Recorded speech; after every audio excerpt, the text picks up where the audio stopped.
Hi guys, welcome to Geethu vlog. Carrot halwa செய்யறது எப்படின்னு இப்ப பார்ப்போம் வாங்க.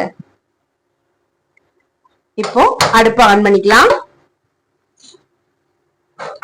கேரட் பாத்தீங்கன்னா நல்லா இத கட் பண்ணி அரைச்சு வச்சிருக்கேன். அத நல்லா முதல்ல ஒரு 5 நிமிஷம் நல்லா பிரட்டி எடுத்துக்கணும்.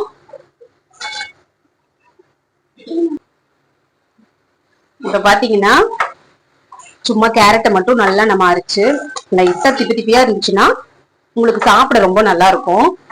அந்த கேரட்டோட பச்சை வாசனை போறதுக்காக சும்மா லைட்டா அப்படியே பிரட்டி விடணும். ஒரு 5 நிமிஷம் மட்டும் பிரட்டினா போதும். அப்பதான் உங்களுக்கு அந்த கேரட் ஸ்மெல் நம்ம சாப்பிடும் போது அந்த கேரட் ஸ்மெல் வந்து வராது. பாத்தீங்கன்னா தெரியும் உங்களுக்கு லைட்டா ட்ரை ஆயிட்டு வருது. ஒரு 5 நிமிஷம் பிரட்டினா போதும்.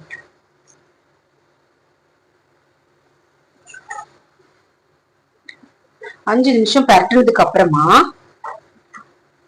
பால் காய வச்சுக்கணும்.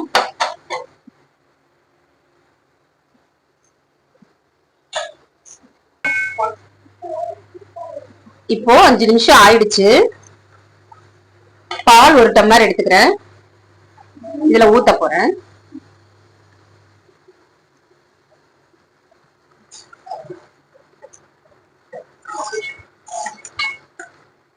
நல்லா கேரட் வந்து நல்லா வேகணும். அது நல்லா வந்து பால்லயே வேக வைக்கணும். நீங்க பால்ல வேக வச்சீங்கன்னாதான் நல்ல டேஸ்ட் கொடுக்கும் உங்களுக்கு. இப்போ ஒரு டம்ளர் பால் ஊத்திருக்கேன். ஒரு டம்ளர் பால் பத்தாது, அதனால இன்னொரு டம்ளர் ஊத்திக்கலாம்.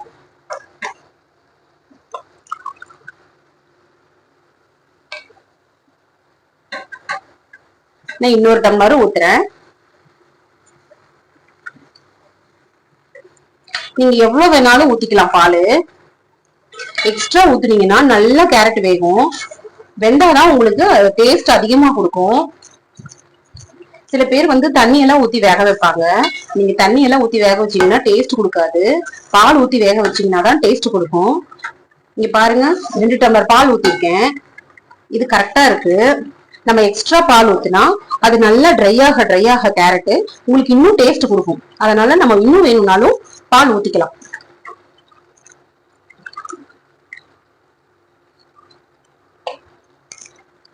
நான் 3 டம்ளர் இப்ப பால் ஊத்திருக்கேன். பால்லயே நீங்க வேக வைக்கணும். நல்லா ட்ரை ஆகிற வரைக்கும் வேகணும். இப்ப பாத்தீங்கன்னா தெரியும் உங்களுக்கு ஃபுல்லா ஒயிட்டா இருக்கு. பால் ஊத்துறதுனாலதான் உங்களுக்கு கேரட் சேஞ்ச் மாறிடுச்சு கலர்.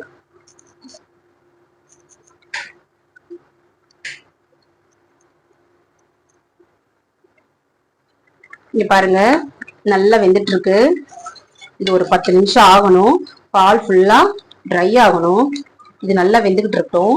ஒரு 10 நிமிஷம் கழிச்சு பார்ப்போம். இப்போ தட்டு போட்டு மூடிடலாம். 10 நிமிஷம் கழிச்சு பார்ப்போம். இப்ப என்ன ஆச்சுன்னு பார்க்கலாம். நல்லா ட்ரை ஆயிடுச்சு பாருங்க.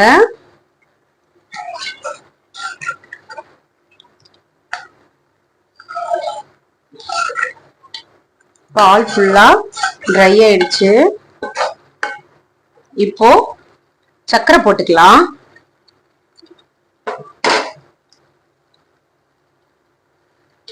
அரை கிலோ கேரட் போட்டிருக்கேன். இது 100 கிராம் சர்க்கரை. நீங்க தேவைக்கு ஏற்ற அளவுக்கு நீங்க சர்க்கரை போட்டுக்கலாம். எனக்கு கொஞ்சம் கம்மியா இருக்கணும்னு தான் நான் நினைக்கிறேன். அதிகமா போட்டா கொஞ்சம் அதுக்கு மேல சாப்பிட முடியாது. இதே நீங்க கொஞ்சம் கொஞ்சமா கலந்துக்கிட்டீங்கன்னா நீங்க டேஸ்ட் பார்த்துட்டு கூட நீங்க போட்டுக்கலாம். தேவைப்பட்டா போட்டுக்கலாம்.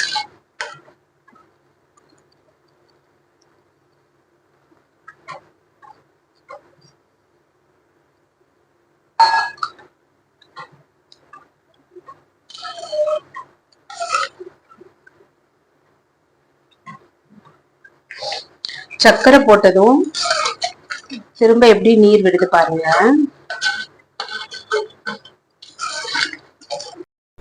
ஓகே காய்ஸ், கேரட் அல்வா உங்களுக்கு பிடிச்சிருந்தா மறக்காமல் லைக் பண்ணுங்கள். ஓகே பாய், நெக்ஸ்ட் வீடியோவில் பார்க்கலாம்.